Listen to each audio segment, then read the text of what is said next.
extraneous materials, for the record, subject to the length limitations in the rules. Mr. Hoek, thank you very much for testifying today. This committee has many questions related to U.S. policy toward Iran, and we welcome the opportunity to hear directly from the administration. In recent weeks, relations between the United States and Iran have grown increasingly tense. This committee is fully aware of the many challenges posed by Tehran. Iran plays a destabilizing role in the region by propping up Bashar al-Assad in Syria, supporting Houthi rebels in Yemen, threatening our ally Israel, and supporting terrorist groups like Hezbollah and Hamas. Iran also continues to unjustly imprison American citizens, including Babak Namazi and his father Bakr, who is, I would point out, 83 years old and in poor medical condition. Xiu Wang, whose health is deteriorating rapidly, and Bob Levinson, my constituent, who went missing in Iran in March 2007 and is now the longest-held American hostage. To this day, Iranian leaders refuse to acknowledge their responsibility for Bob's disappearance and have not fulfilled promises of assistance in locating and returning Bob to his family. Congress stands in solidarity with those Americans and others detained in Iran. The Iranian government's behavior is appalling, and my colleagues and I unequivocally condemn its dangerous actions.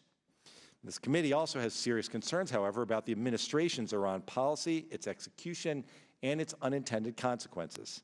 I have 4 times its recklessness.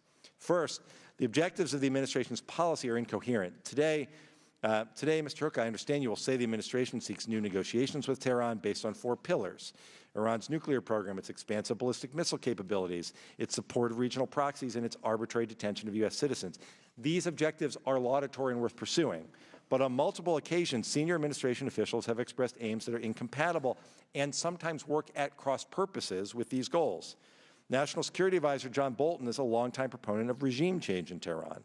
He continually questions the utility of negotiating with Iran and frequently indicates that the Iranian regime will not be in power in the coming years. President Trump regularly, including on a recent visit to Japan, said he is opposed to regime change. He has offered to negotiate with Iran without preconditions and claims that he seeks a deal solely to end Iran's nuclear program. But in a May 2018 speech, the Secretary of State, Mike Pompeo, outlined 12 conditions that Tehran must fulfill, many of which are unrelated to the nuclear issue. So therefore, there is serious confusion about the intentions of our Iran policy and whether Mr. Bolton, President Trump, and Secretary Pompeo are working at cross purposes or even to achieve the same objectives. Second, the Trump administration's impulsive actions are isolating the United States from our allies, which makes it harder to counter Iran's nuclear and non-nuclear behavior. President Trump's withdrawal from the nuclear deal known as the Jcpoa undermined U.S. credibility, undercut American leadership, and divided us from our allies. Now, I am no great defender of the Jcpoa, but the agreement formalized international dialogue to address any Iranian violations or flaws in the accord, and by withdrawing, the Trump administration forfeited these mechanisms and frustrated global efforts to contain the Iranian nuclear threat. Furthermore, Iran recently announced that it would increase its stockpile of enriched uranium.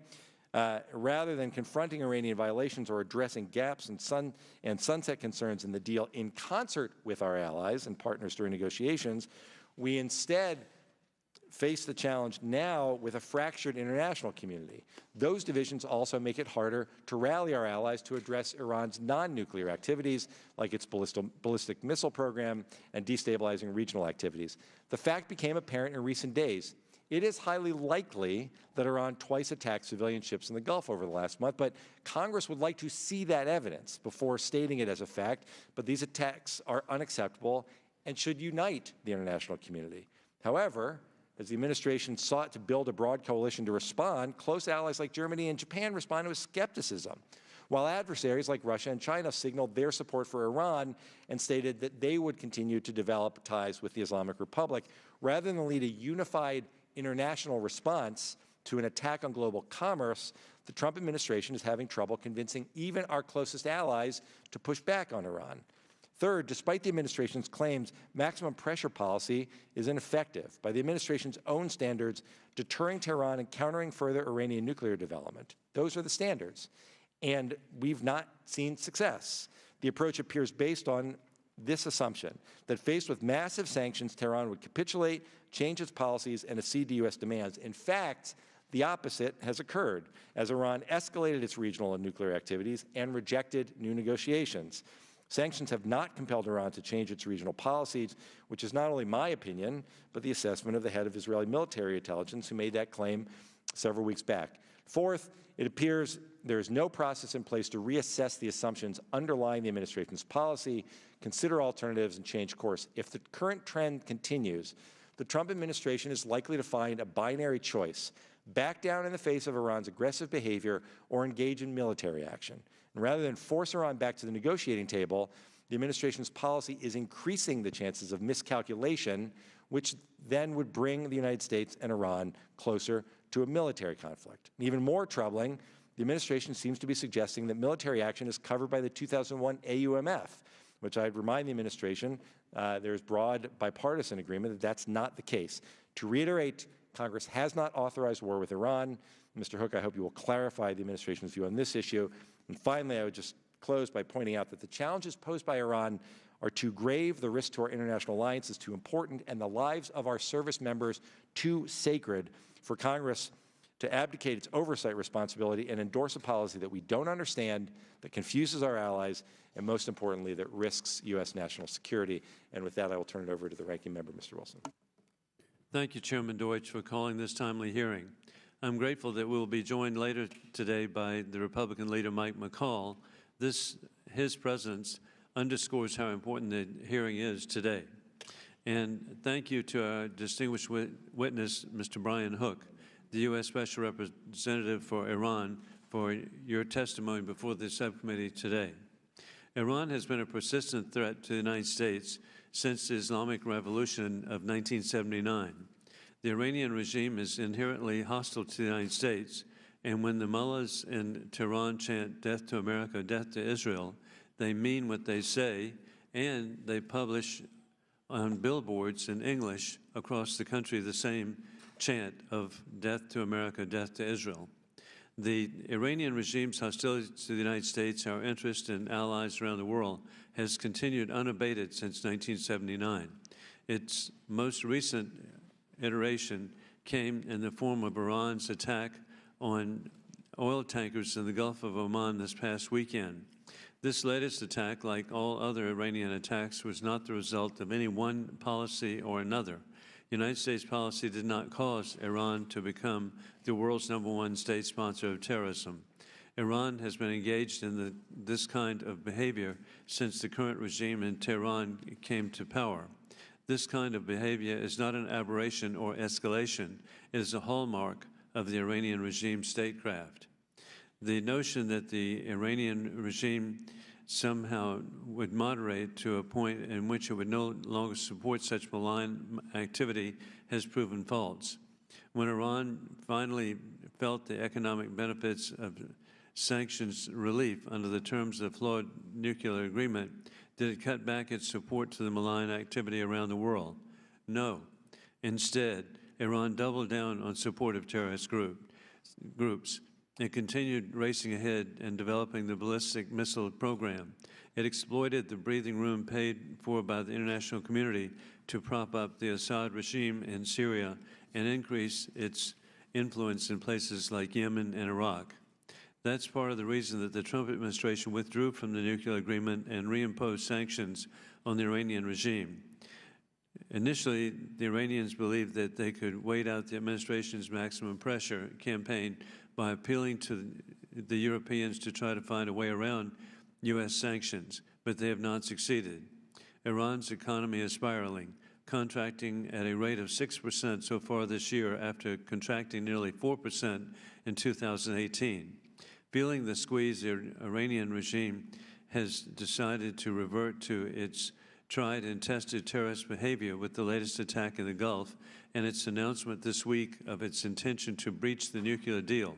These are both tactics of desperation designed to give wind to arguments that the U.S. policy precipitated the Iranian bad behavior. The sanctions against Iran are working. We have already seen some dividends of the administration's maximum pressure campaign. Reports indicate that Iran has had to slash payments to the fighters in Syria by a third due to the pain of American sanctions. Even employees of Hezbollah have missed paychecks and lost perks. Iran's cyber unit has also lost substantial funding, and the IRGC's cuts forth budget has been reportedly cut by 17%. At the same time, the United States must prioritize bringing our friends and partners into the fight with us. We cannot and should not do this alone. After all, it was the international sanctions regime against Iran that finally brought the regime to the negotiating table, and we must bridge the divide with our European allies to be fully effective. We must restore deterrence against Iran, and that requires the cooperation of our friends and allies in the region and beyond. Mr. Hoek, thank you again for your being here today. We look forward to your service and understand that you've really got a job ahead of you, but your background indicates that you can achieve. Mr. Chairman, I yield back. I thank the ranking member. I'll now introduce our witness, Mr. Brian Hoek. Mr. Hoek currently serves as U.S. Special Representative for Iran and Senior Policy Advisor to the Secretary of State. Prior to this appointment, he served as Director of the Policy Planning Staff from 2017 to 2018. He previously held multiple senior roles in the Bush administration, including Assistant Secretary of State for International Organizations and Senior Advisor to the U.S. Ambassador to the UN. Mr. Hoek managed an international strategic consulting firm from 2009 to 2017 and practiced law at Hogan Hartson from 1999 to 2003. We thank you for being here today. Mr. Hoek, I'd ask you to please summarize your testimony in 5 minutes, and without objection, your prepared written statement will be made part of the hearing record. Thank you, Mr. Chairman, Ranking Member Wilson, and distinguished members of the subcommittee. I appreciate you inviting me today to testify before the committee and for devoting a hearing to discuss America's foreign policy to Iran. In my role as the United States Special Representative for Iran, I've made it a priority to stay coordinated with this committee. This administration has implemented an unprecedented pressure campaign with two primary objectives. First, to deprive the Iranian regime of the money it needs to support its destabilizing activities. Second, to bring Iran back to the negotiating table, to conclude a comprehensive and enduring deal, as outlined by Secretary Pompeo in May of 2018, shortly after the President left the Iran deal. President Trump and Secretary Pompeo have expressed very clearly our willingness to negotiate with Iran when the time is right. No one should be uncertain about our desire for peace or our readiness to normalize relations should we reach a comprehensive deal. We have put the possibility of a much brighter future on the table for the Iranian people, and we mean it. The comprehensive deal we seek with the Iranian regime should address four key areas: its nuclear program, its ballistic missile development and proliferation, its lethal support and financial support to terrorist groups and proxies, and its arbitrary detention of U.S. citizens, including, as Chairman Deutsch pointed out, Bob Levinson, who was your constituent, as well as Siamak Namazi, and Xiuye Wang, and others. Over a year ago, Secretary Pompeo laid out 12 demands describing the negotiated outcomes that we seek. We did not invent this list. In fact, the requirements that the Secretary laid out simply reflect the wide extent of Iran's malign behavior, as well as the global consensus that is reflected in multiple UN Security Council resolutions that were passed from 2006 up until around 2011. Before we reimposed our sanctions and accelerated our pressure, Iran was increasing the scope of its malign activity. It was emboldened by the resources and legitimacy that the nuclear deal granted. This includes engaging in expansive missile testing and proliferation, activities that I can confirm did not diminish after implementation of the nuclear deal in 2016. And Iran also continued after the deal to detain innocent American citizens. Iran also deepened its engagement in regional conflicts, intensifying, prolonging, and deepening the conflicts. In Yemen, for example, Iran helped to fuel a humanitarian catastrophe by providing funding, weapons, and training to the Houthis. Its support has only prolonged the suffering of the Yemeni people. Looking at Syria, Iran supported Assad's war machine as the Syrian regime killed hundreds of thousands and displaced millions, creating the worst refugee crisis since World War II.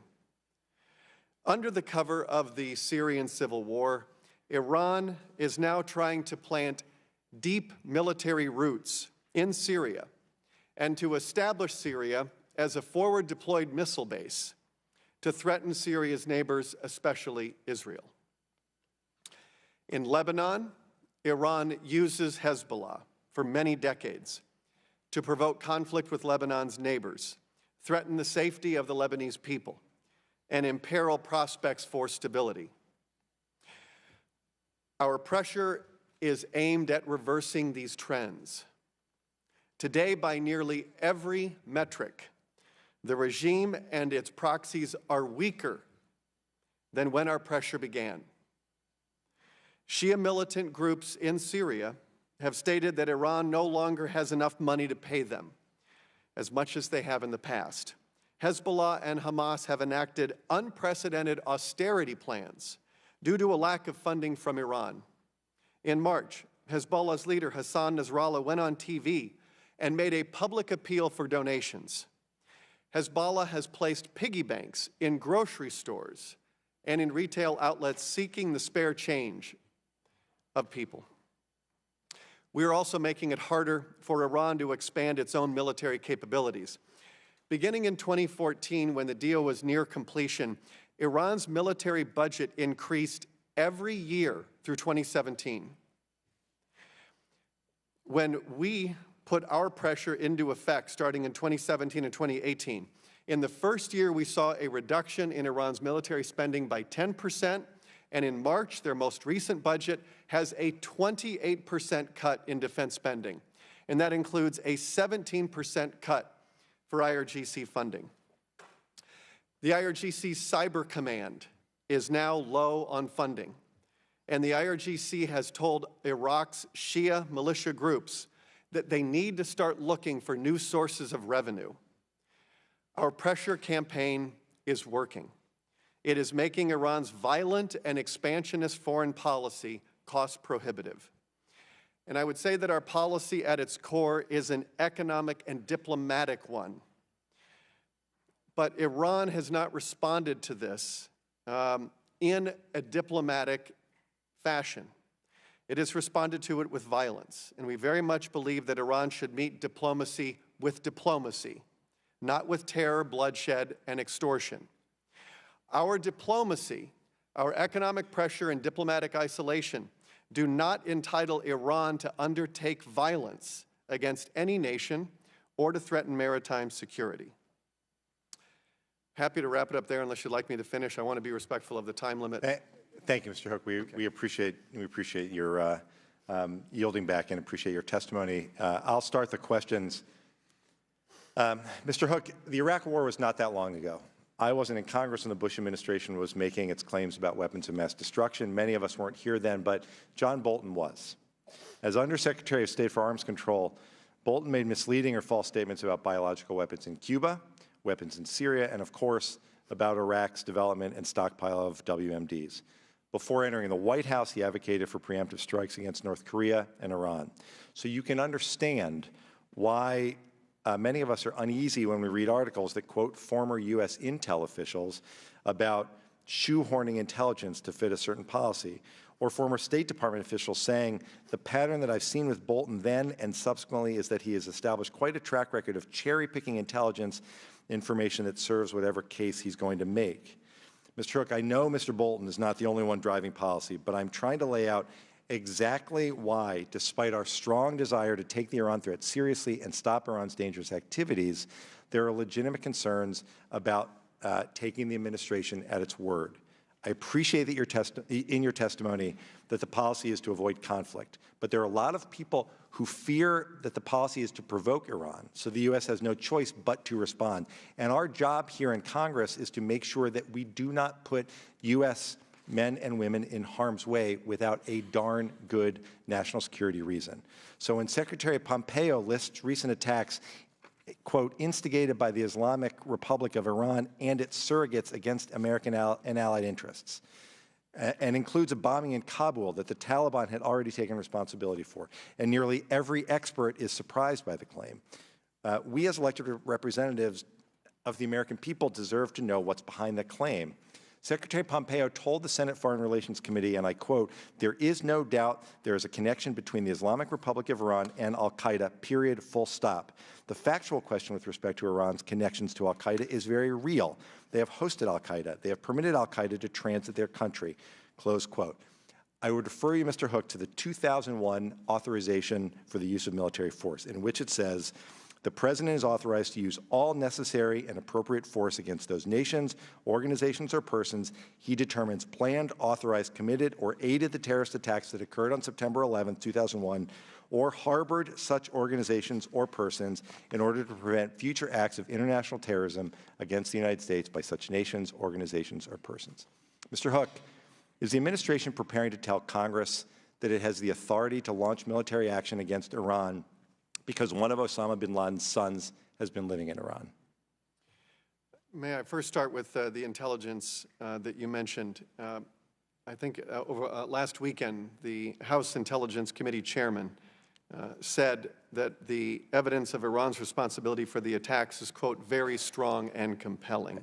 There was no cherry picking up intelligence. No, I understand, but I'd ask the question again.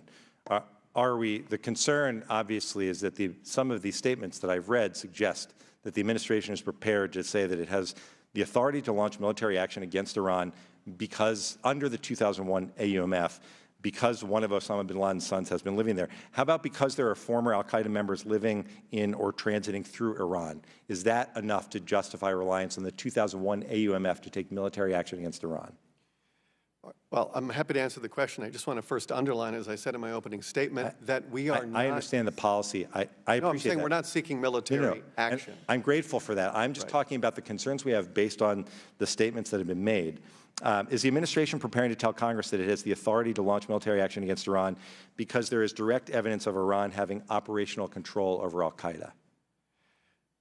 If the use of military force is necessary to defend U.S. national security interests, we will do everything that we are required to do with respect to congressional war powers, and we will comply with the law.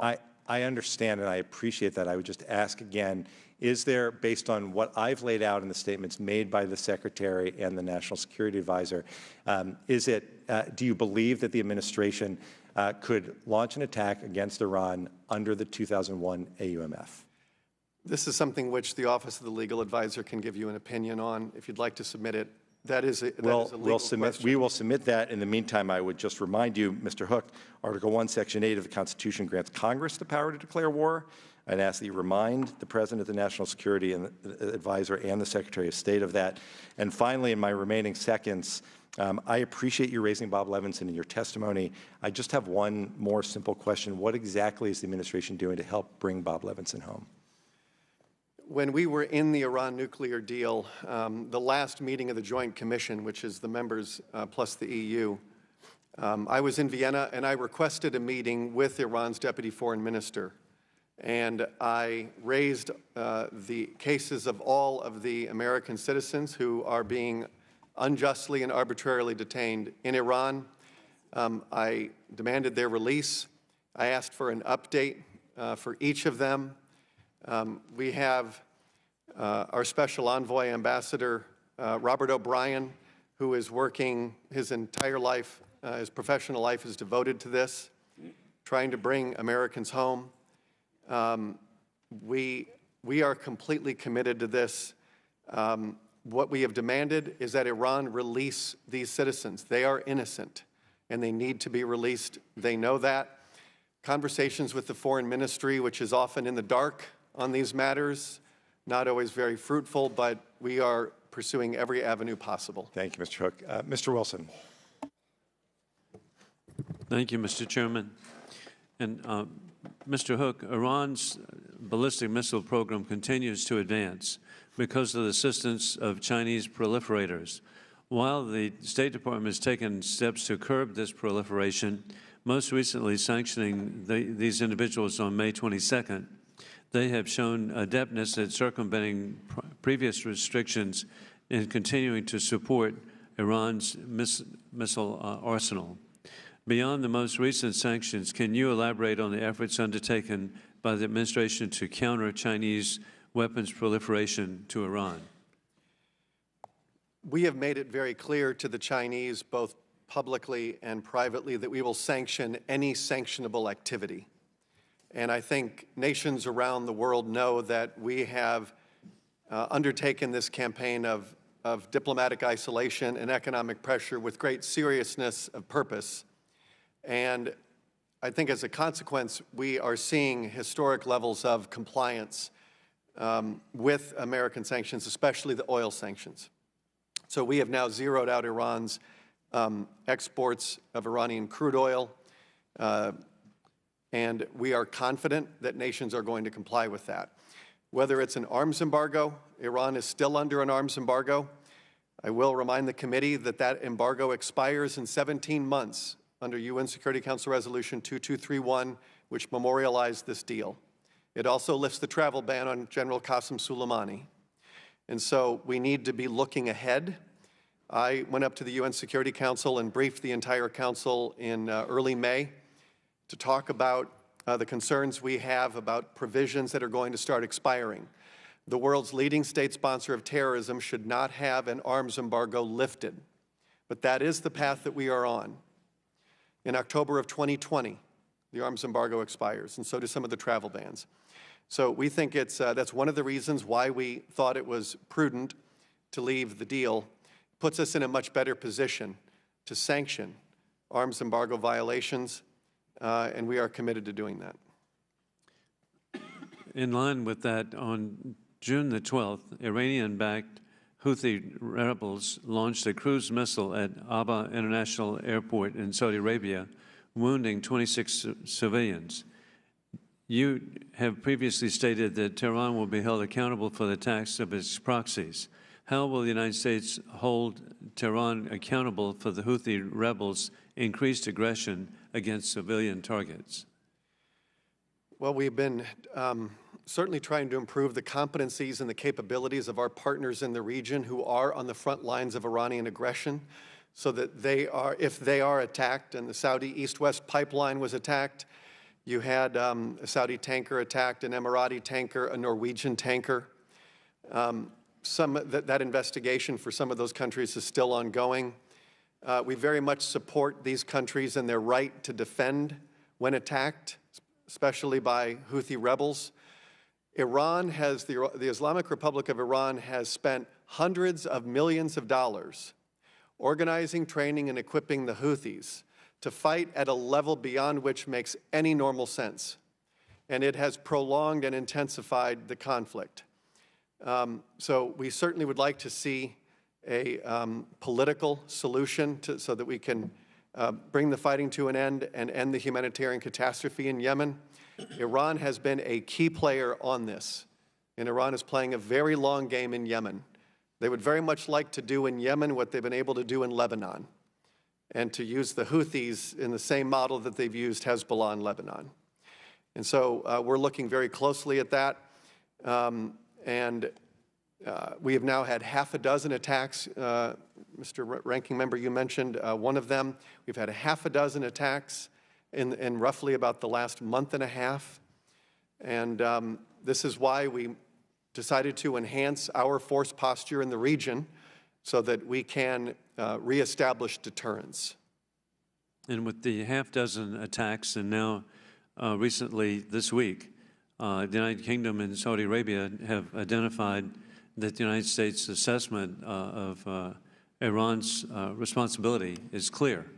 And additionally, German Chancellor Angela Merkel has said there's strong evidence Iran is to be blamed for the attacks. Is there any more that you can share with us about identification? You're right, and it's important to highlight that I mentioned earlier the chairman of the House Intelligence Committee identifying Iran, but you've also had Chancellor Merkel, the UK Foreign Minister, The Kingdom of Saudi Arabia has also done that. I can just add some new information to this. Our intelligence confirms that Iranian vessels operating in and around the Strait of Hormuz on June 12th and 13th approached both the Front Altair and the Kokuka Courageous before each vessel suffered explosions. We assess this activity as consistent with an Iranian operation to attach limpet mines to the vessels. And I can also say that a senior IRGC official confirmed that IRGC personnel had completed 2 actions. So we're going to keep doing what we can to declassify intelligence without compromising sources and methods. But those who have been able to see the intelligence, and you've mentioned many of those people, all come away without any question that Iran is behind these attacks. Thank you very much. Thank you, sir. Thank you, Mr. Wilson. We're joined by the Chairman and Ranking Member of the Foreign Affairs Committee, and I'll recognize Mr. Engel for 5 minutes. Thank you, Chairman Deutsch.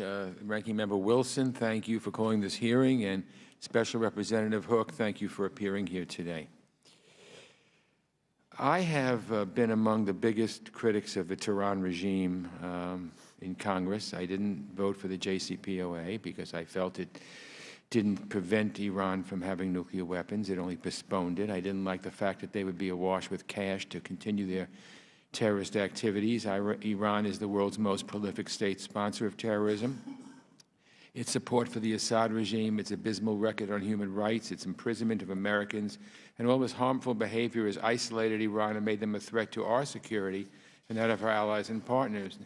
These destabilizing and dangerous behaviors must end. And frankly, Iran's recent attacks on tankers in the Straits of Hormuz and the Gulf of Oman are setting the region on a course to war. We obviously need to de-escalate this situation before the worst happens. However, the administration's most recent steps seem to be pushing us more toward confrontation than negotiation. The carrier group rushing through the arms sale to Saudi Arabia, and we did a lot of work on that in this committee last week, coming up with a phony emergency to circumvent Congress and get these missiles to Saudi Arabia, putting more boots on the ground for supposedly defensive reasons, all framed by increasingly belligerent rhetoric. It does bother me because we should be trying to prevent confrontation. So I want to tell you what I see, Mr. Hoek. I see a growing risk of miscalculation. I see more and more scenarios that could spark a conflict that could lead to the United States stumbling into war. And what I'd like to hear from the administration is the clearest possible statement that the United States is not looking for a war with Iran and how we can get Iran back to the negotiating table. And if we can't hear that from the administration, I want to make it very clear, Mr. Hoek, that military action against Iran without the approval of Congress is absolutely not an option. Congress has co-equal powers under the Constitution. And, you know, we went through 20 years of going along with wars because we were told certain things were a fact when, in fact, they weren't. So I think that Congress has to play a major role. And the Aumf of 2001 has no relevance to the situation with Iran today. And I will resist the administration using that as an excuse to go to war. If the administration sees a threat that requires military force against Iran, your first step is right here on Capitol Hill. There is no law, no aging authorization from another conflict, that's the 2001 Aumf, that could apply to war against Iran. The administration would need prior authorization from Congress before going to war. So I want to just make my position very clear and say that my opinions of the Iranian regime have not changed. They're dangerous. They're the most dangerous regime in the Middle East, and they're the #1 state sponsor of terrorism. But that's not an excuse for the United States to plunge into another war without congressional approval. Let me ask you this, Mr. Hoek. Secretary Pompeo said last week that Iran was conducting these attacks in the Gulf to convince the United States to lift its, and I quote him, successful maximum pressure campaign, unquote. While sanctions and other forms of pressure have undoubtedly hampered Iran's economy, there's little indication they have changed the behavior of the Iranian government or reduced Tehran's regional influence. So how would you define success in terms of the maximum pressure campaign? In my opening statement, I presented a number of things that we are seeing in the region that suggest that Iran's proxies do not have the financial means that they used to under the Iran deal because our sanctions are denying the regime historic levels of revenue. Iran provides Hezbollah, Mr. Chairman, I'm sure as you know, 70% of its operating budget. That's $700 million a year. The leader of Hezbollah in March had to make a public appeal for donations. It's the first time they've done that in their history. You have Shia proxies in Syria saying to the New York Times, the golden days are gone and they're never coming back. Iran does not have the money that it used to. I mentioned there has been a 28% cut to Iran's military budget in March. During the Iran nuclear deal, Iran's military spending reached record levels. So our sanctions are working, and they are denying the regime the revenue that it otherwise would spend on Hamas, Palestinian Islamic Jihad, Hezbollah, Shia proxies in Syria, Iraq, the Houthis in Yemen, underground groups in Bahrain. And so that's a very good thing. It is also the case that Iran has never come to the negotiating table in its 40-year history without pressure. And prior administrations have, sorry. So can I, no, I'm sorry. I didn't mean to cut you off, but I want to, it's in reference to what you're saying now. So is our ultimate goal, or is the administration's ultimate goal, to compel Iran to negotiate? And does your strategy match the intelligence community's assessment on how to get Iran to negotiate? It does. It does. It does. Okay. Well, thank you, Mr. Chairman. I think my time is out. Thank you, Chairman Engel. Ranking Member McCall, you're recognized. No, thank you, Mr. Chairman. Ranking Member, I have a very brief statement. I have a couple of questions. Just last week, Norwegian and Japanese oil tankers lawfully traversing the Gulf of Oman were attacked by Iran. We've all seen the evidence for ourselves. This was Iran's second attack on international shipping in weeks. Moreover, Iran attempted to shoot down a U.S. surveillance drone in the area. These attacks were no coincidence. Within days of the administration's announcement, they would no longer grant waivers for Iranian oil. Tehran responded with threats to protect and defend Iran's waterway as a retaliatory measure. This spring, Iran displayed propaganda on a billboard in downtown Tehran showing United States and Israeli ships being sunk in a battle. The billboard read in English, Farsi, Hebrew, and Arabic, "We drowned them all." Total propaganda, not to mention the fact they fired a rocket at our embassy in Iraq. Iran continues to flout UN Security Council ballistic missile sanctions. They continue to enable its network proxies to wreak havoc. In fact, the top general in Iran called for prepare for war to the proxies. Our general said the threat is imminent. A particular concern are the Houthi attacks on Saudi oil fields and airports. The threat Iran poses to the United States goes back to 1979 and the storming of the U.S. Embassy in Tehran, and has continued with the deaths of 600 servicemen from 2003 to 2011, which Iran bears responsibility for. In May, the threat to U.S. personnel in Iraq was judged so significant that many of our diplomats were evacuated. A few days later, as I mentioned earlier, a rocket landed near the U.S. Embassy in Baghdad. Iran's announcement that it will begin enriching and stockpiling uranium in violation of international commitments should concern everyone on the planet. All of these actions reveal desperation on the part of Iran. In my view, the sanctions are working. It is crippling Iran. It's crippling their economy. They are cash-starved, and Hezbollah now is begging for cash. To me, these are all positive signs. Their cries for attention are a call for action for the United States and our allies. I believe our maximum campaign pressure campaign is working. We must continue to meet their aggression with forceful diplomacy. I believe all of us, the administration, Republicans and Democrats on the Hill agree that peace is preferable to war. No one wants to see military action against Iran, but rest assured the United States will be prepared to respond to any attacks against our security and security in the region.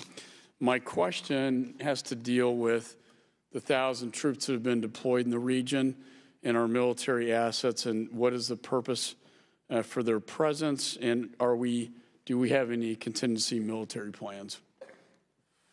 Thank you for your statement, Mr. Ranking Member. Yesterday, Secretary Pompeo and I traveled to Tampa, Florida, and met with the new commanding generals of both CENTCOM and SOCOM. We had very good discussions while we were there.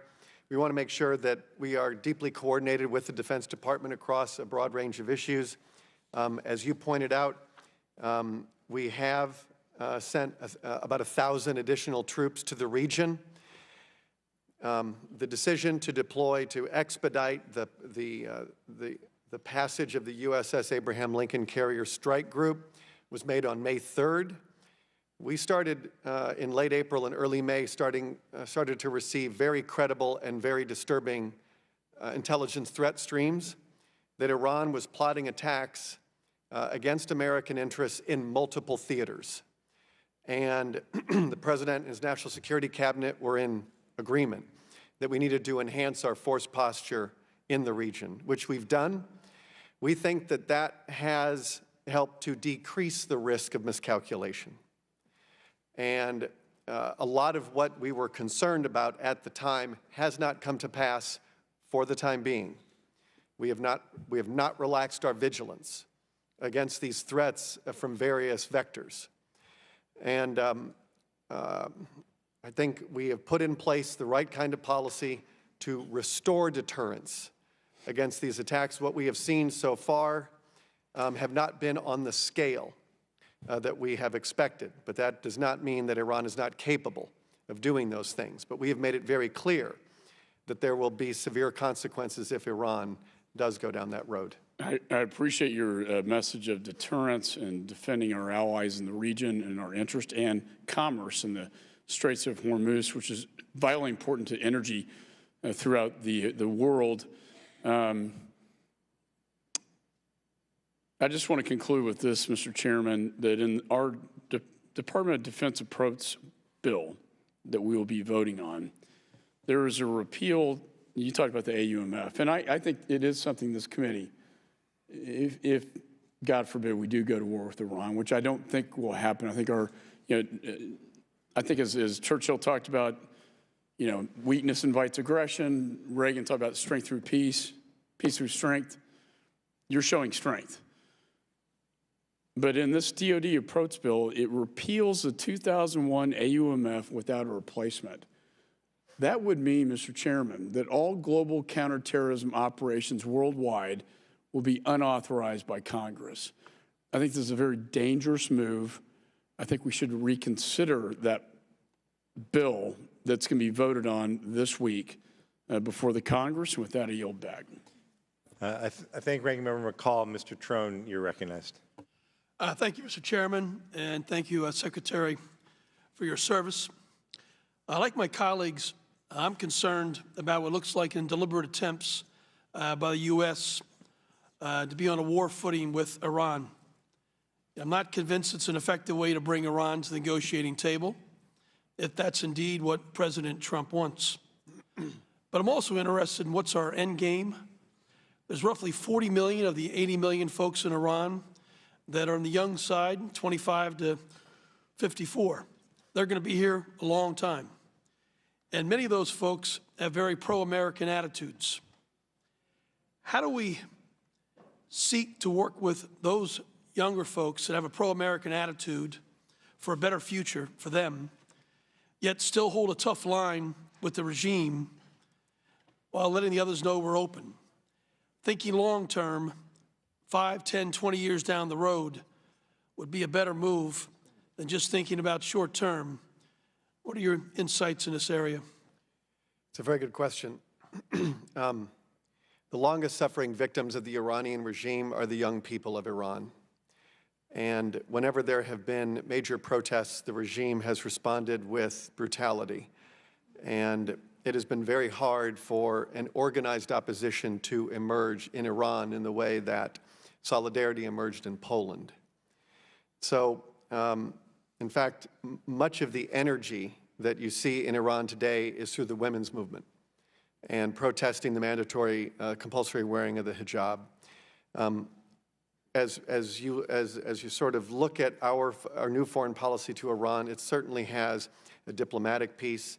It has a piece to restore deterrence. One of the most important pieces has been standing with the Iranian people. I recently, a few months ago, taped a video message to the Iranian people outside of the Iranian embassy, which is on Massachusetts Avenue. And I contrasted how we have taken care, the State Department, under its obligations, international obligations, has maintained this embassy. The Iranian regime has turned our embassy into a museum of the Islamic Revolution with "Death to America" spray-painted in signs around the embassy. The Iranian people do not believe in death to America. We believe, as you said, that they are pro-American. And this regime has divided, I think, the Iranian people and the American people in ways that obviously for 40 years have been tragic, I think, for the Iranian people. We're going to continue to stand with them. Much of what we're demanding on that list of 12 are the same demands the Iranian people are making. They don't want to see this regime spend billions of dollars to fund Assad, who uses chemical weapons, while they are struggling at home. We have seen them gravely mismanage their natural resources. I released a report in September of last year. To the best of my knowledge, it's the first report issued by the federal government documenting the environmental destruction of this regime over the last 40 years. I'll give you one example. When this regime came to power, there were 6 ancient dams and 7 modern dams. That was in 1979. Today, there are 600 dams that have been built. They're largely job projects for the IRGC. So the elite get richer and the poor suffer. And so we call these things out.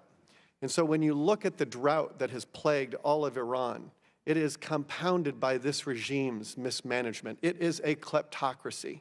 It is a corrupt religious mafia that serves its own interests and robs its own people blind. Quickly, let's turn our attention to Egypt. The tankers that go and bring the illicit crude oil from Iran to Syria through the Suez. In March, the Wall Street Journal reported the Egyptian authorities blocked the crossing of at least one tanker. But in May and June, there's been a sharp increase of these shipments of oil despite the escalation of sanctions. Has Egypt become less cooperative in its efforts to prevent illicit Iranian oil shipments from passing through the canal? And in the state's view, does Egypt have an obligation to prevent the oil shipments passing through the canal? You've asked the right question. It's a very good question. I have made trips to Egypt. Secretary Pompeo has. My colleagues on the National Security Council have traveled there to discuss the very issues that you've raised. Egypt does have to administer the Constantinople Convention as the operator of the Suez Canal. It has certain obligations and responsibilities under that convention. We have had many discussions with them about that. Now that we have zeroed out imports of Iranian crude oil, any oil that is moving on the waters, unless it's going into floating storage or something like that, but if it's leaving Iran and it's not going to floating storage, and it is going to a country, it's illicit.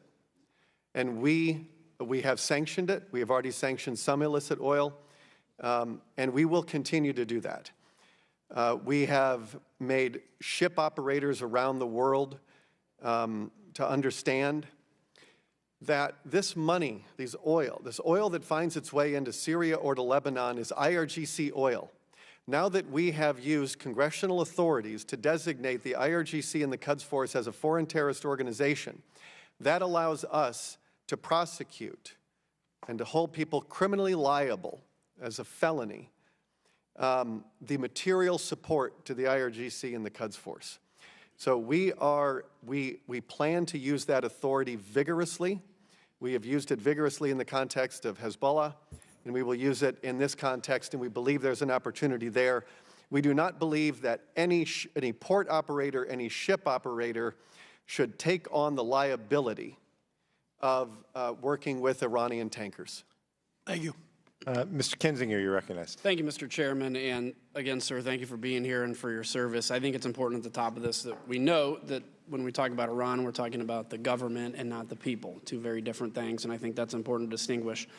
I think it's interesting in all this. I remember prior to this administration still having concerns about Iranian attacks to troops and interests in the region. So it's not like this is something that's popped up with the election of President Trump. I mean, specifically in our counter-ISIS campaign, there was a lot of worries about what would happen to the re-energized Shia militias in Iraq. And so a quick point to the, I would say some, not my friends necessarily on the other side of the aisle, but things we hear the Blame America First crowd that use Cuba, for instance, and Venezuela as a great example of how to do governance.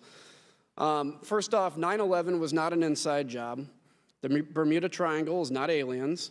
We landed on the moon, vaccines save lives, and Iran did the attack in the Gulf. And that's, I think, the biggest thing to understand. You continue to see the conspiracy theorists that pop up that can take any amount of evidence and try to cast blame and say it's a false flag. And usually we relegate those to the very extremes of political discussion. But I think sometimes we're seeing that enter the more mainstream now because, frankly, some people have let politics get in the way of good foreign policy. And I think another point is, look, innocent Iran is not the result of, meanie Americans. The reality is this has been a battle against the United States, our interest, Israel's interest, and our allies' interest for a very long time, for 40 years. I want to ask you a few questions, though. Thinking of Lebanon specifically, is Hezbollah better off with the deal in place or without the deal in place? And I'm going to ask a series of kind of quick ones, so. When we were inside the Iran nuclear deal, we were not able to use any of our energy or financial sanctions.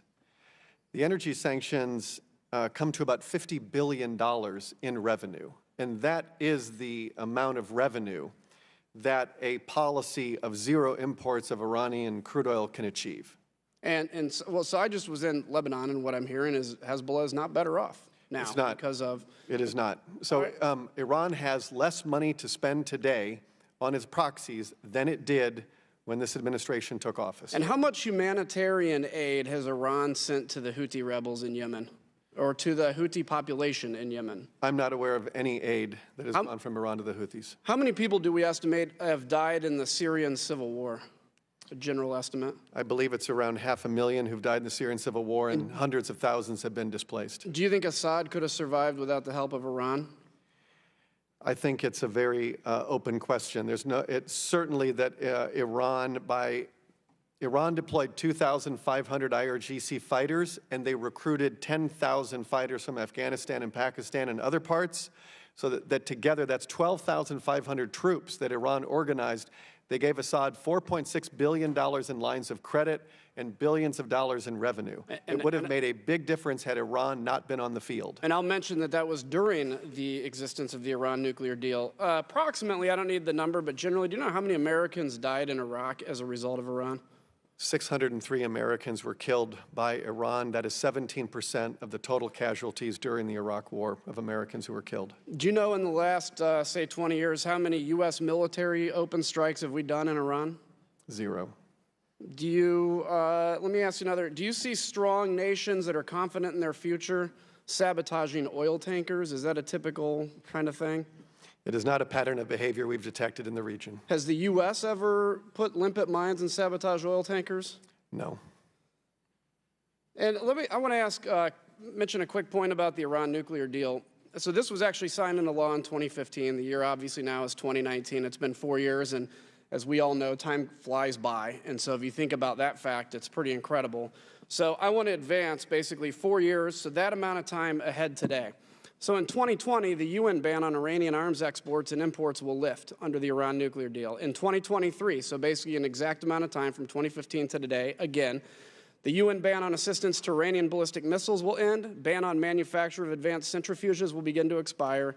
assuming congressional approval, U.S. nuclear sanctions will lift. And in that time, again, in 2025, snapback provisions will expire. In 2026, the cap on IR-1 centrifuges will lift.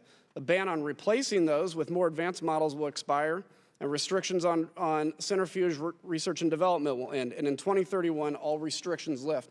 I make that point, sir, for those that think this is some amazing deal that will last perpetually into the future, that we're already halfway to the beginning of this deal starting to expire. And we saw only worse behavior from Iran. So with that, Mr. Chairman, I thank you. And again, Mr. Hoek, thank you for being here, and I yield back. Thank you, Mr. Kinzinger. Mr. Keating, you're recognized.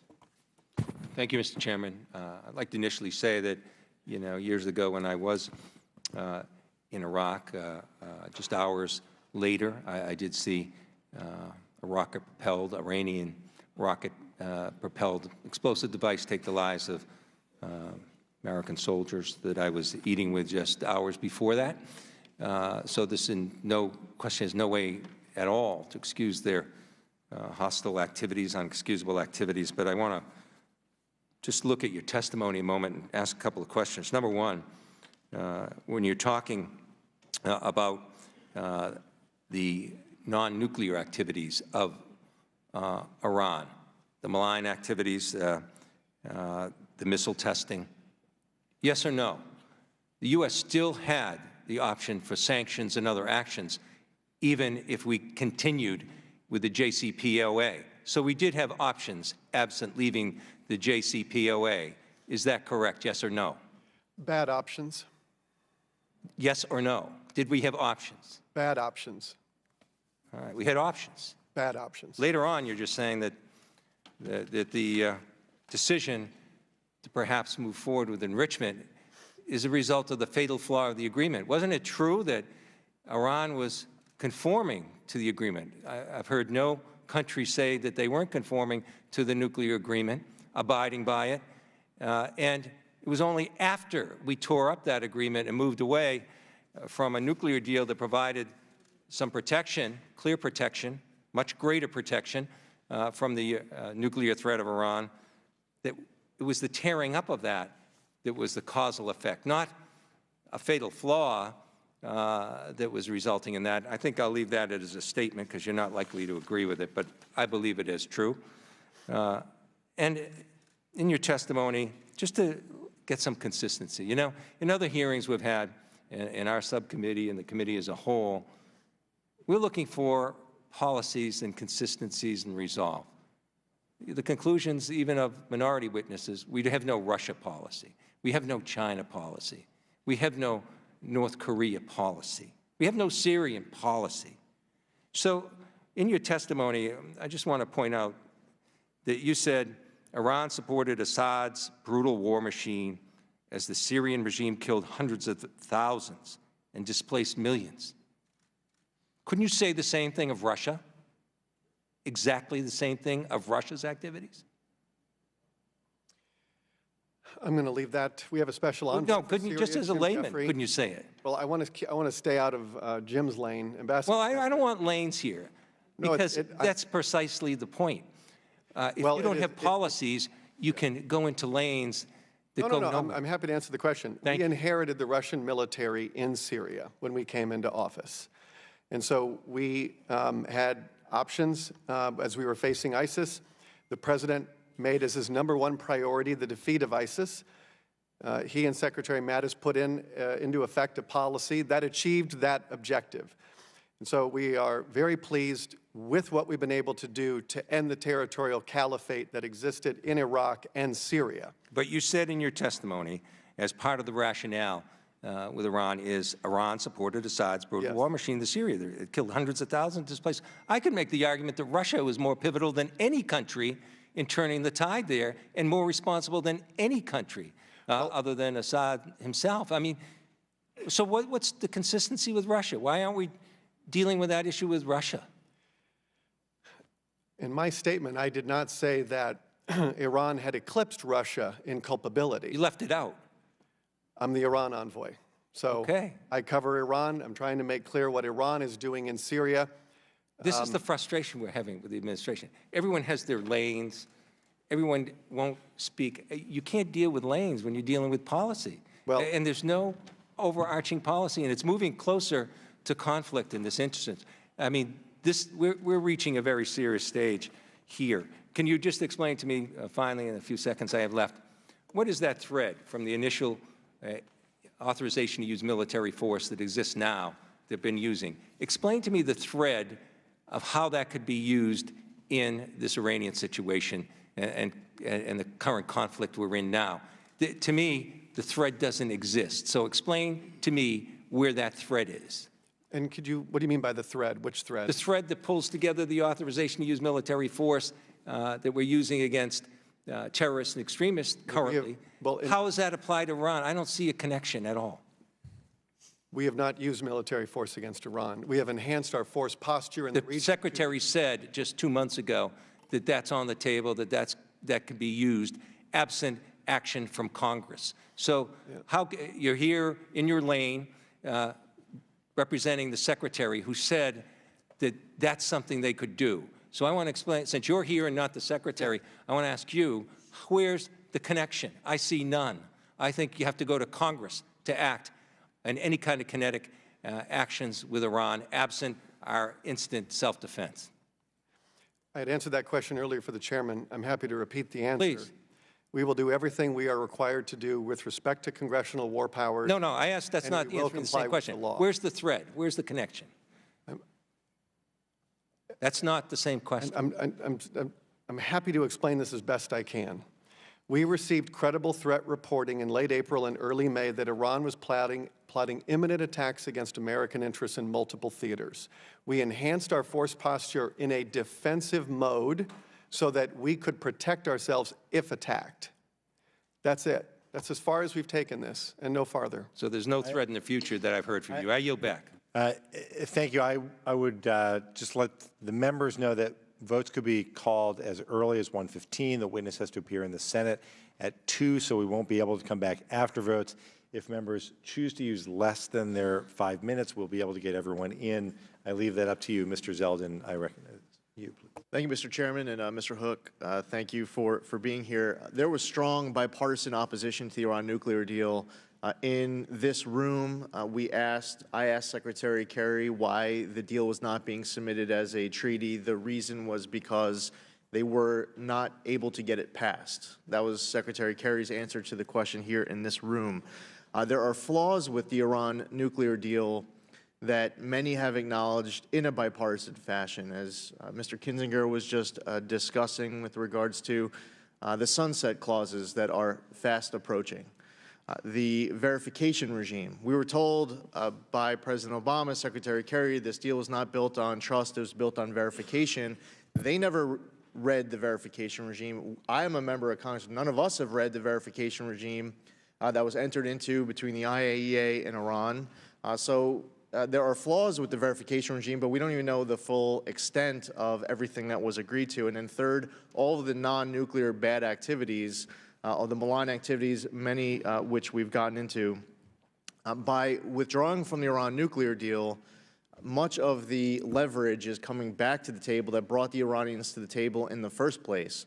I'm not surprised at all to see Iran acting out as they're feeling the pressure. They're feeling the pressure from the sanctions. They feel pressure from hardliners within their own country.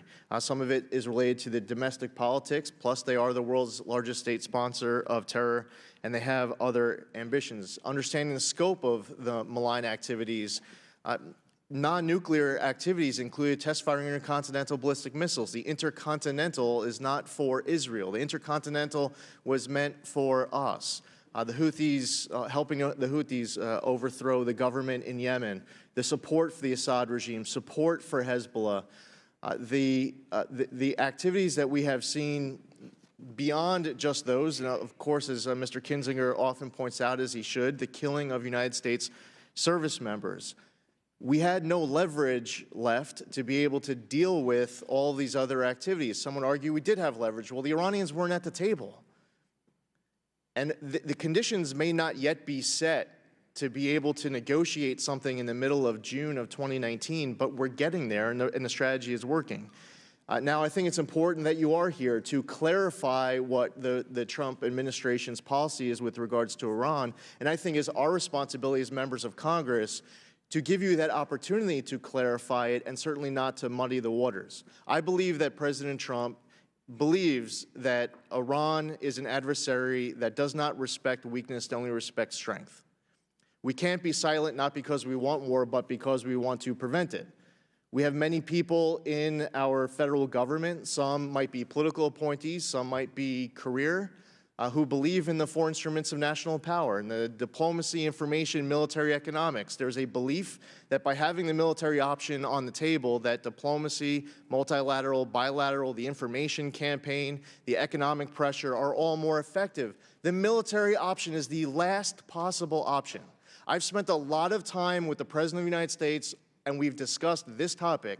The President does not want to go to war with Iran. The President of the United States does not want to go to war with Iran.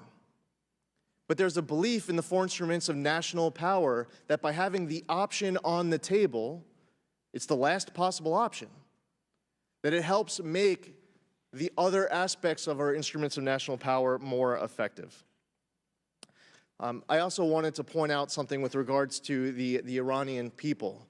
There are millions of Iranians who are great, freedom-loving people who want a better future for their country, and there is no one more motivated in the entire world to have a better direction for their country than those many millions of Iranians who right now, talking about young Iranians and the impact that they're feeling, young Iranians, we're talking about people under the age of 50, 55, people their entire lives and their kids' entire lives have only known this brutal regime that oppresses its own people. With the brief time that we have left, have there been any ways prior to exiting the Jcpoa that Iran violated the letter of the Jcpoa? Could you say that one more time? Before we withdrew from the Jcpoa, are there any examples of Iran violating the letter of the Jcpoa? For example, assembling additional advanced centrifuges, which Annex 1, paragraph 61 prevented, or exceeding IR6 centrifuge allowances, or twice going over the heavy water amount that the IAEA acknowledged, or refusing access to military sites. Yes, I remember when I was in Vienna for the meeting of the Joint Commission, I had raised some of these issues.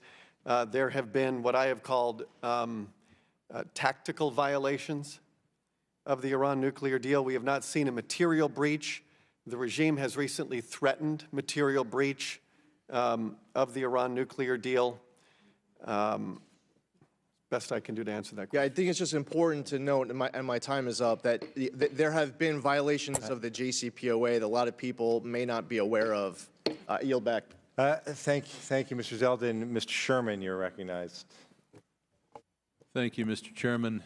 It is a tragedy that the nation that gave us the first human rights document, the Cirrus Cylinder, a nation that has been at the forefront of world civilization for 4 millennia, is ruled by this regime. We need democracy in Iran, but it will not come from an American military force. It will come from the Iranian people. There is discussion, Mr. Hoek, of possible military action against Iran. Is it the administration's position or understanding that they need to abide by the War Powers Act, which limits the power of the president to deploy our troops into hostilities? I think let me first just say, to echo your first point, let's be very clear. The future of Iran will be decided by the Iranian people. Can't say that enough times. And I would add that the United States has in the past sponsored democracy conferences, reached out through the State Department, Bureau of Democracy, Human Rights, and Labor, and that America can provide some assistance to those working for democracy in Iran. I would like to see us take all the radio broadcasts that I hear in Los Angeles in Farsi and get them retransmitted very inexpensively, I might add, so that the Iranian people could hear the hundreds of different opinions and see the flowering of different ideas and see what a public free debate is like. But let's go back to the War Powers Act. As I think I said earlier, we are not looking for military action. We have kept our foreign policy squarely in the guardrails of economic pressure and diplomatic isolation. I understand that, and I will point out that if the economic pressure we were imposing was given, if we gave the reason for that being Iran's wrongful actions in Syria, which have cost hundreds of thousands of lives, not to mention Yemen, et cetera, and their human rights, we could have stayed in the Jcpoa, so they would be bound by it, and they'd still be subject to the same sanctions. But instead, we've pulled out of the Jcpoa, which, as you point out, Iran may be in material breach of, and we'll cross that bridge when we get. Well, it's important with the legislative body that we focus on what the legal parameters are. And I know it's not your intention to invade Iran, but this is a discussion of your legal right to do so, or the administration's legal right to do so without Congress. And it's quite possible that you'll come to Congress under extreme conditions and ask for this or that authority. But based on the authorities that you have now, what is the power of this administration? Are they subject to the War Powers Act? I'm not a War Powers Act scholar. I can only tell you that everything that we would do would be lawful. And everything that we are trying to do now is defensive. I can't underline, there is no talk of offensive action. We are trying to, it's a defensive move that we have made. It is not the position of the administration that the 2001, and we talked about this earlier, but, that the 2001 authorization to use military force against those who carried out 9/11 would authorize a war against Iran, correct? I'm not a scholar in this area. Do you take the, did the Islamic Republic bomb us on 9/11? Did the Islamic Republic bomb us Is on the 9/11? Islamic Republic one of the entities responsible for the deaths on 9/11? No. Thank you. I would point out that we have had legal scholars in this room talk about the War Powers Act, and those who claim it's unconstitutional have said, however, that the power of the purse is critical and decisive and binding.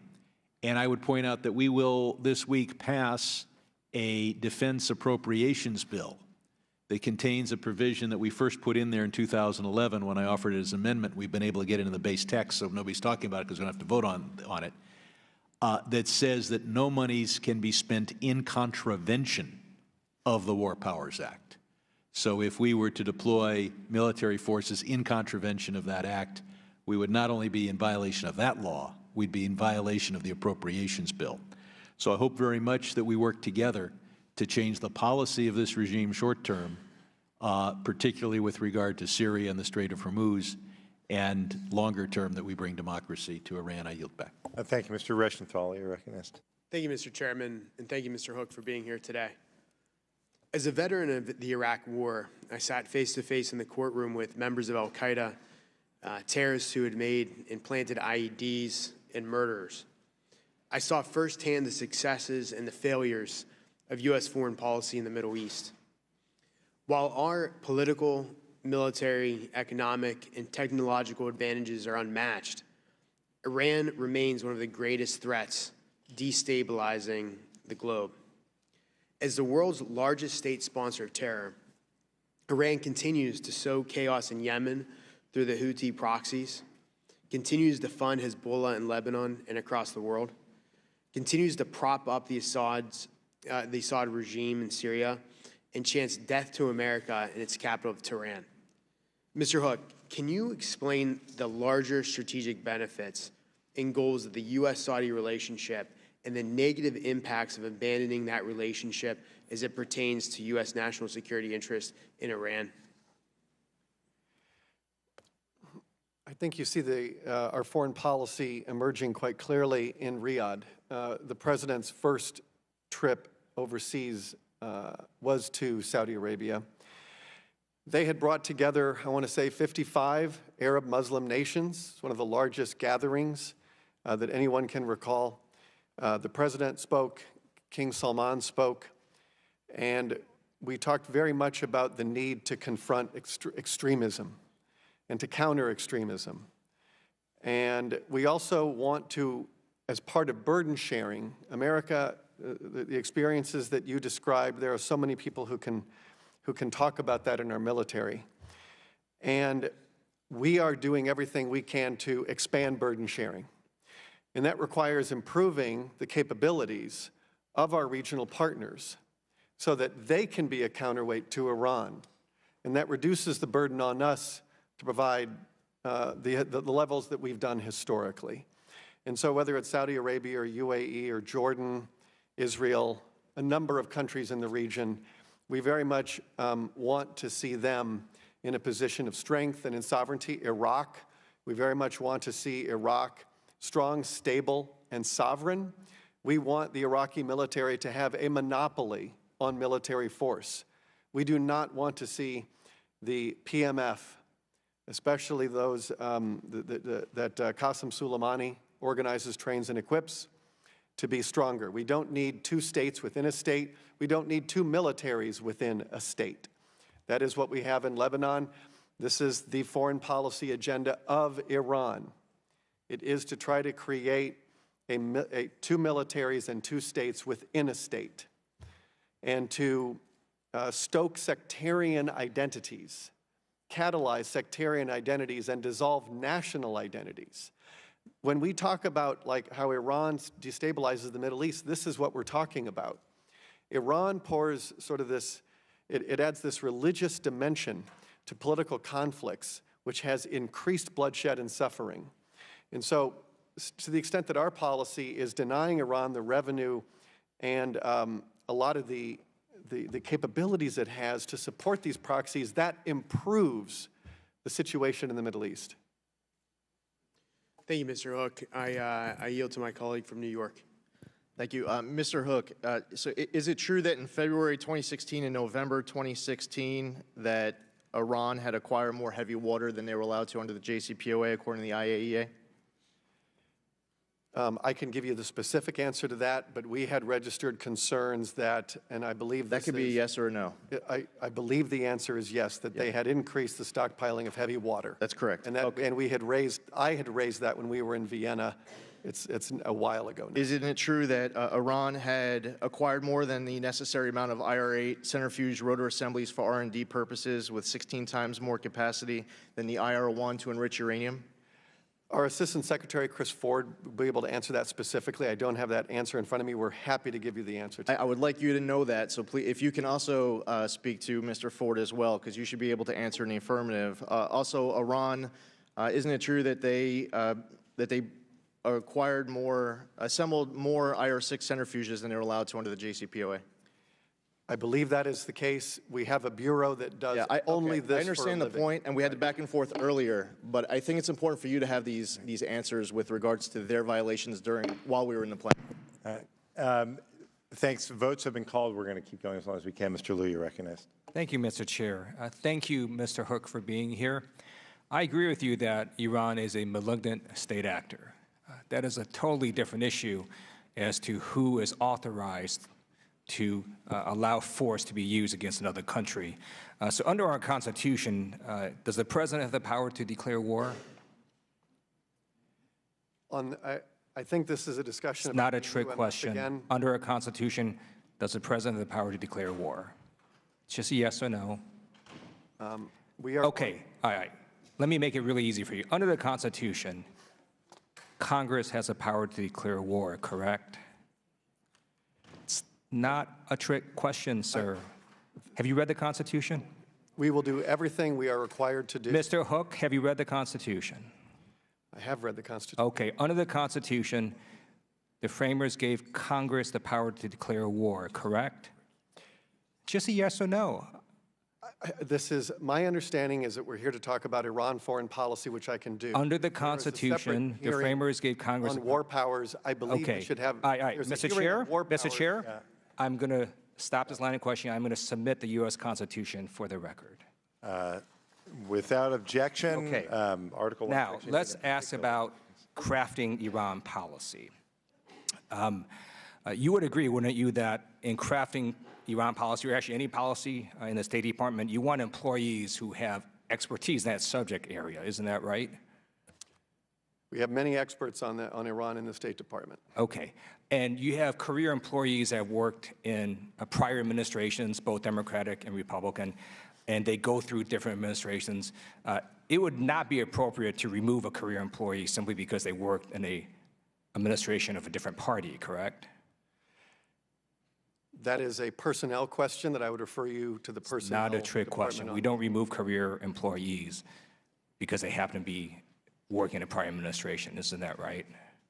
Can you ask the question one more time, please? Okay, you have career employees that serve based on the administration, that execute that administration's policies. You don't remove them simply because it's a change of administration, right? We're not about political appointees. I'm a career employees. This is a personnel authorities question that I am not an expert in. So you think it's okay to actually No, I remove didn't a say career that. employee? You're asking me a question. I'm not an HR. I'm I don't asking work really in HR. simple questions. No, but you're asking an HR question. I don't do human resources. All right. Is it appropriate to remove a career employee because of national origin?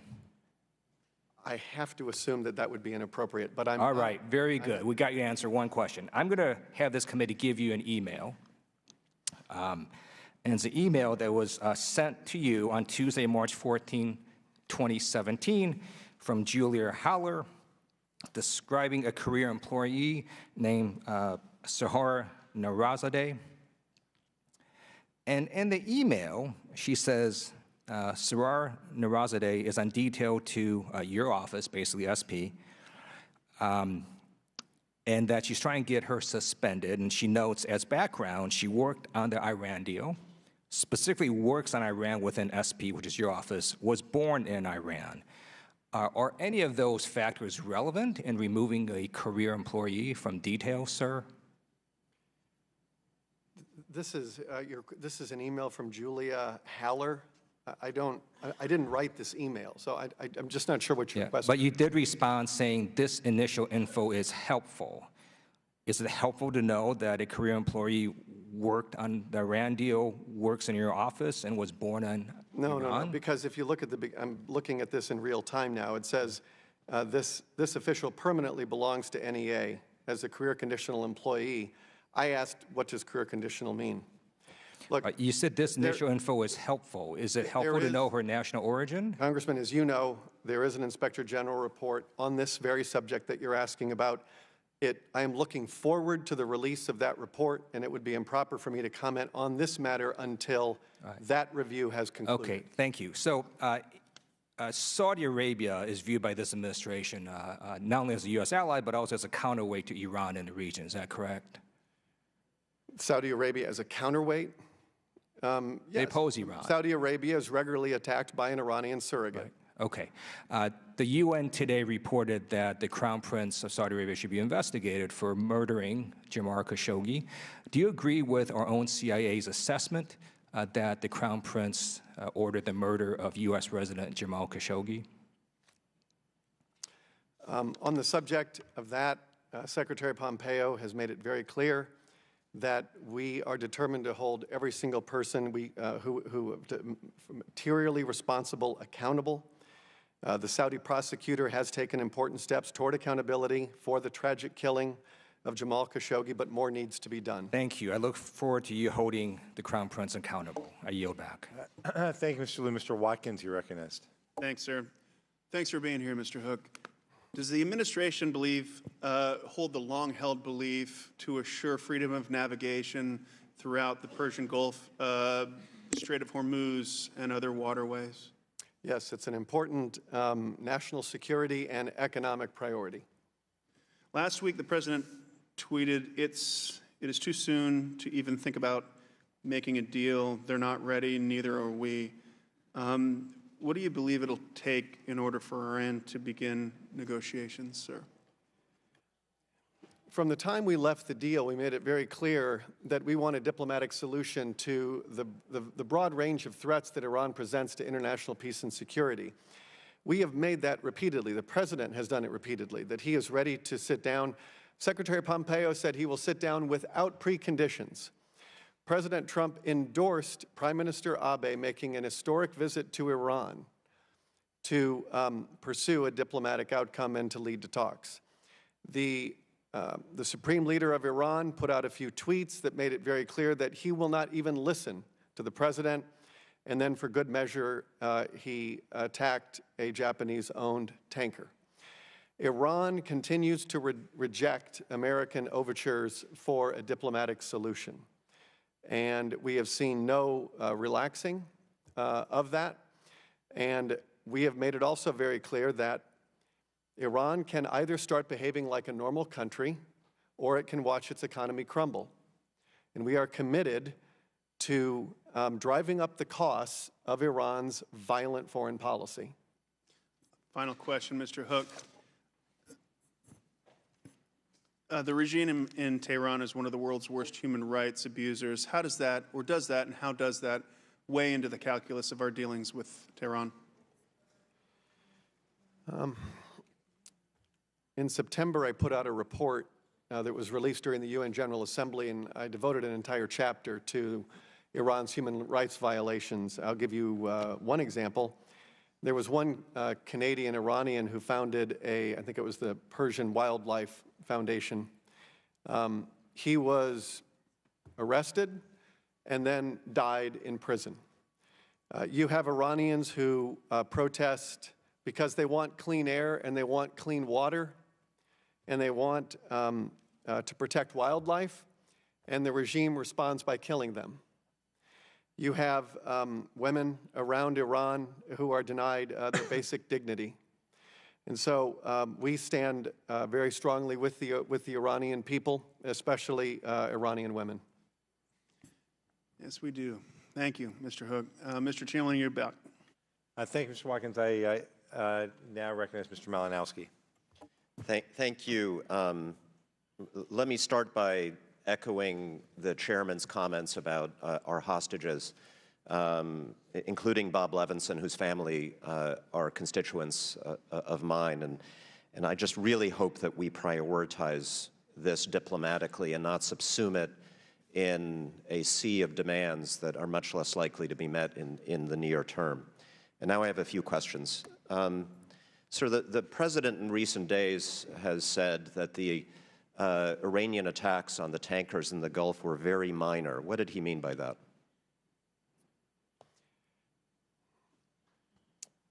When you were looking at the sort of intelligence that we were seeing, and I don't know, Congressman, if you've seen it yet, but the intelligence that we were seeing suggested attacks, I think, on a very significant scale, and that were also directed at American interests. All right. He also said that Iran is a much different country today than it was 2.5 years ago when, quote, I came to office. We're not hearing death to America anymore, he said. He seemed, and emphasized that his main interest is dealing with the nuclear issue. What does he mean by that?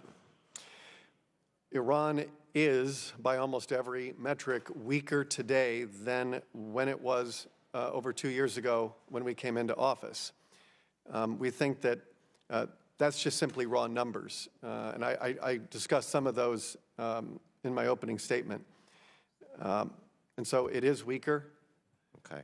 It's a little, I mean, the implication of his statement was that they were a little less threatening, that the policy had been successful.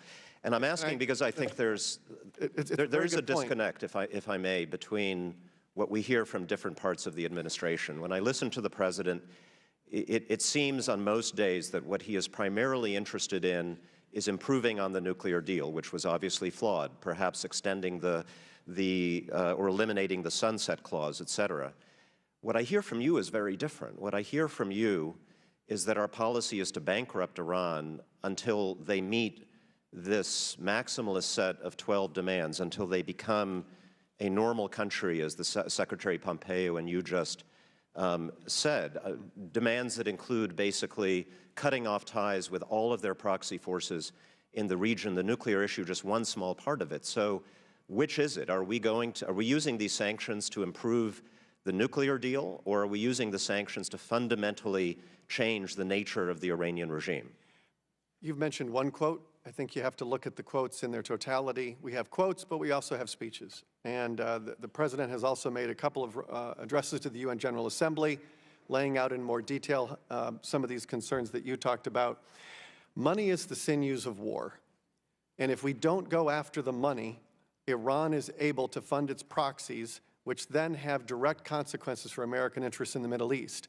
Our goal is not, you had said it, I never said that we're trying to bankrupt the regime. I said that we're trying to make their foreign policy prohibitively expensive. And that's the right policy. It would be, I think, diplomatic malpractice to somehow encourage Iran to have more money so that they can spend on their proxies. But what you're reaffirming your point, which is the purpose of the sanctions is to change their entire foreign policy. It's not just to deal with the nuclear issue. Let me read you a quote from another speech from Secretary Pompeo, who said, of the people of Iran will get to, quote, will get to make a choice about their leadership. If they make the decision quickly, that would be wonderful. If they choose not to do so, we will stay hard at this until we achieve the outcomes I set forward, the 12 demands. So basically, we're saying to the Iranian people, you have to change the entire foreign policy of your country, or we are going to continue these, what you refer to as crippling sanctions. That seems rather inconsistent with where the president is and somewhat hard to achieve. The president, if you look at what he has said over the last couple of years, he has taken a comprehensive approach to the entire range of threats that Iran presents. The nuclear threat is obviously the one that has the biggest consequence, okay? And so we prioritize that. That does not mean, though, that we're going to look the other way on the missile testing, the space launch vehicles, the missile proliferation, the regional aggression, the human rights abuses.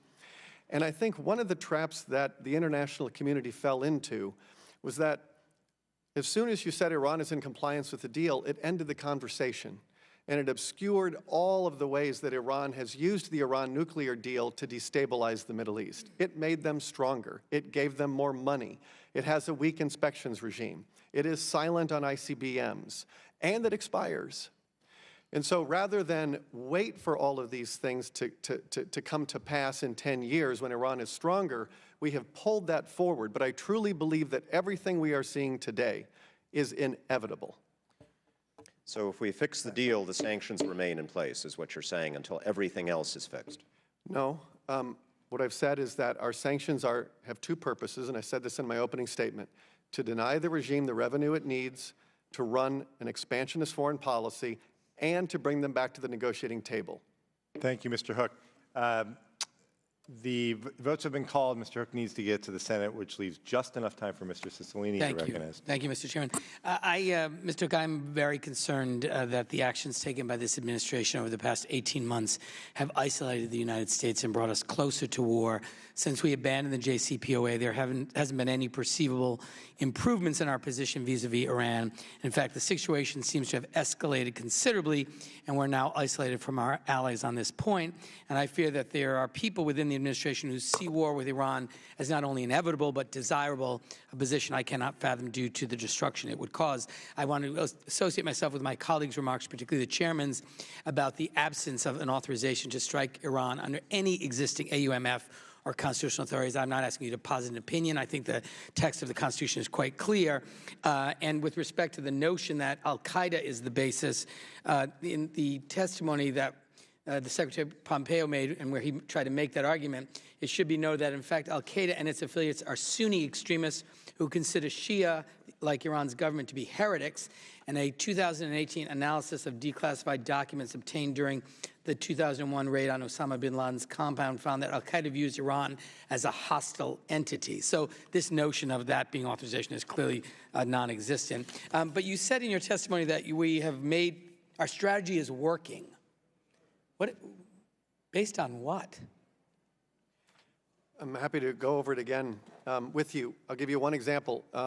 Under the Iran nuclear deal, Iran's military spending reached record highs. In this administration, the first year it was down 10%, and then starting in March, it's down 29%. So a strategy, I guess maybe the question is, what's the strategy is to achieve what objective? Maybe that's the question. Our strategy is to get to a new and better deal that we would submit to the Senate as a treaty, which is a mistake that the prior administration, we think that the last deal should have been submitted to the Senate, and they went around the Congress, and they found the votes in the UN Security Council. That's sort of rich on the sort of the moment that Iran is about to increase its capabilities to, in fact, develop a nuclear weapon as a result of us walking away from the agreement. But, you know, Secretary Pompeo in May of 2018 stipulated a list of 12 behavior changes by Iran that would meet U.S. conditions for normalization.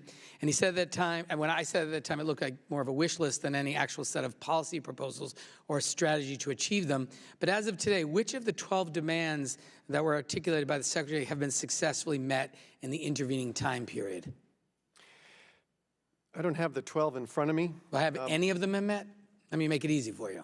Well, they're, the regional aggression, we have weakened their proxies. We have also denied revenues to the regime to fund its missile program and its nuclear program. The regime is weaker today than it was, so it doesn't have the money that it used to spend on the areas that we are seeking change in. That's the nuclear, missiles, and regional aggression. But hasn't your argument been all day, and the administration's argument, their behavior has gotten worse? Isn't that the whole point? No. Iran still, even with very little revenue, has an asymmetric capability that terrorists have. The costs of the 9/11 operation were quite inexpensive. That is the advantage that terrorism has today. It's asymmetric advantage. And so it is the case that the regime has tens of billions of dollars of less revenue today than when it did before our sanctions took effect. That does not mean that we have eliminated their asymmetric threats. And Mr. Hoek, do you believe, you know, one of the issues that Secretary Pompeo included in his Iran policy proposal related to human rights, and I'm curious, do you believe that the president's embrace of authoritarian rulers such as North Korea's Kim Jong-un or Saudi Arabia's Mohammed bin Salman enhances or undercuts the human rights demands that Secretary Pompeo included in his proposal? I can speak to Iran, and in the case of Iran, he has coupled economic pressure with an off-ramp for diplomacy.